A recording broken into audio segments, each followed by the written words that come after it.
mean to tell me, after almost 60 years of riding a bicycle, that I've been riding the wrong kind of saddle all this time? Ain't no way. Well, let me tell you, it's a way. It's a way, and it's a way long time to be riding a bicycle and to be riding the wrong saddle. But I had to wait for this one to be invented. So what can I do? I started riding in high school, the freedom, free from the family, go out exploring the country, and have all kind of adventures, a lot of fun. Later on, I joined a club, met all these great people, and we pushed each other to faster and stronger rides. Ended up in the A group. And we kept pushing it, and they had to make a new category, AX. And we'd be coming in, in the early 90s, 20, 21, 22 mile an hour averages. And, on steel bikes, I had steel Sirotas and top of the line C record with the Delta brakes. It was beautiful.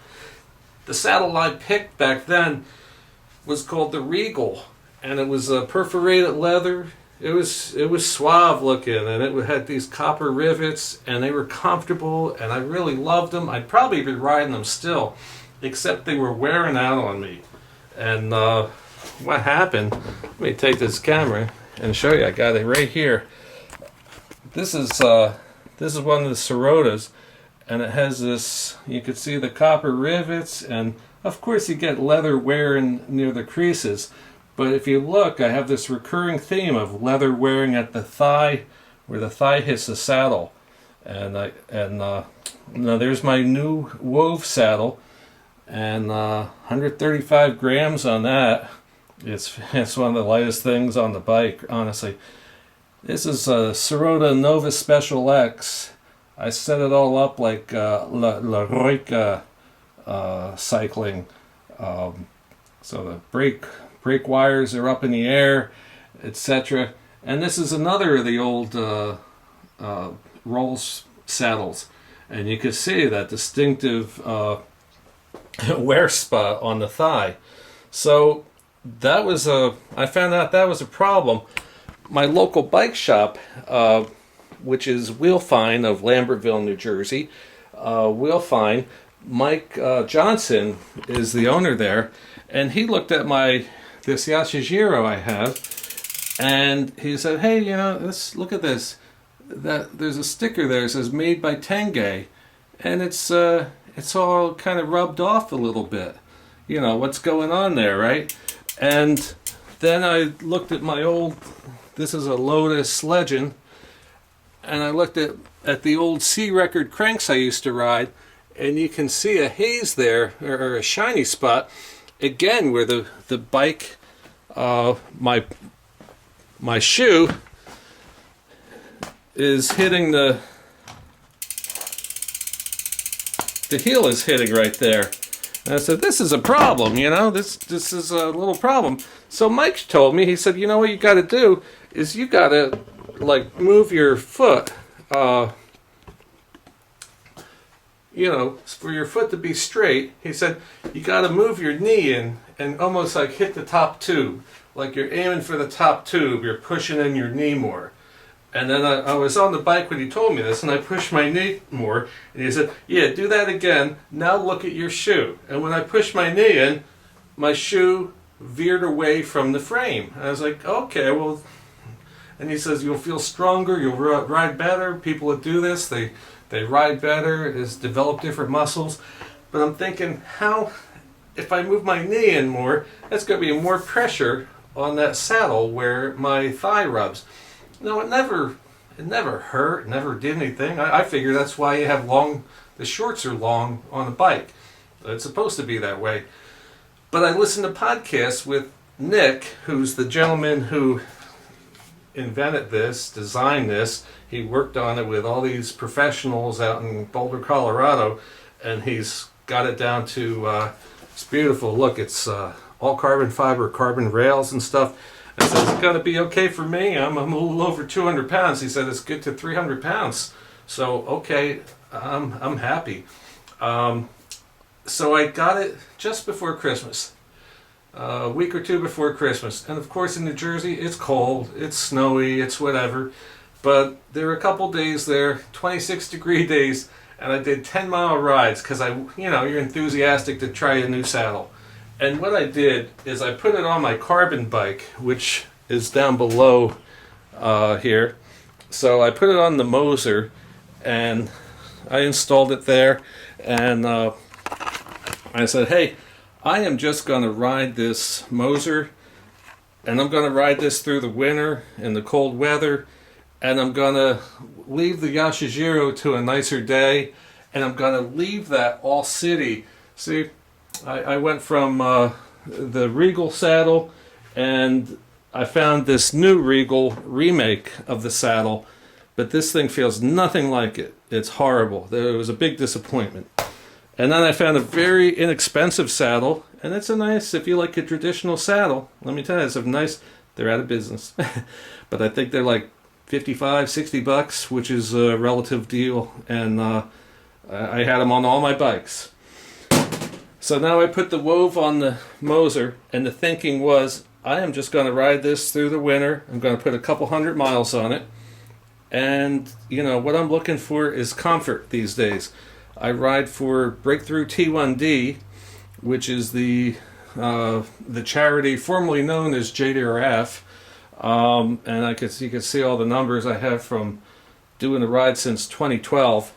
And I went and I thought, I've got to ride this thing like 300 miles or something, 250 miles, and put some miles on this Wove saddle, and then just to get a contrast, I'm going to take the Yashijiro out, because if you ask me a few months ago, the most comfortable bicycle I've ever had, it would be right here. This is a Tengai Steel.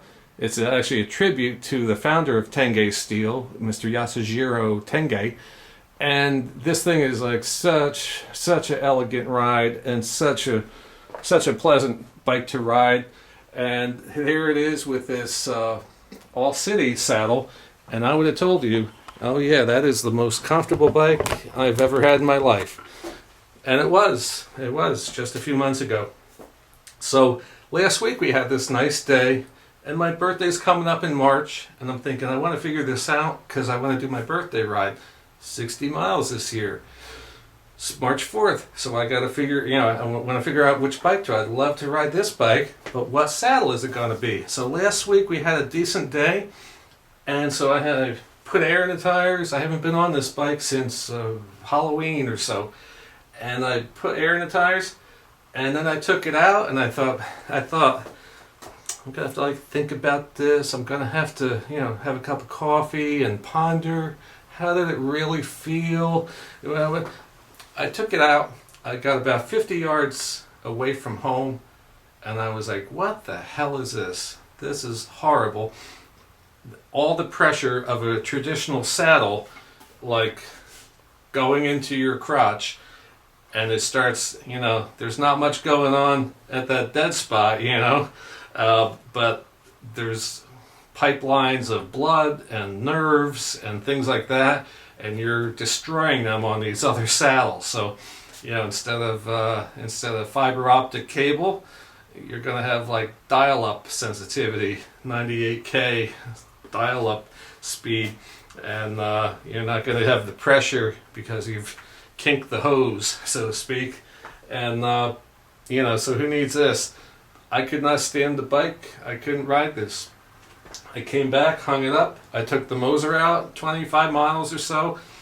I came back, and the whole time I'm like, I can't believe how awful this bike felt with this saddle. Maybe I'm crazy. When I pulled in the Moser, I took another hop on this one just to see, now that I warmed up and all, maybe it'll feel better or something. And I got 50 feet away. I said, no, this sucks. I can't take it. So darn you, Wove.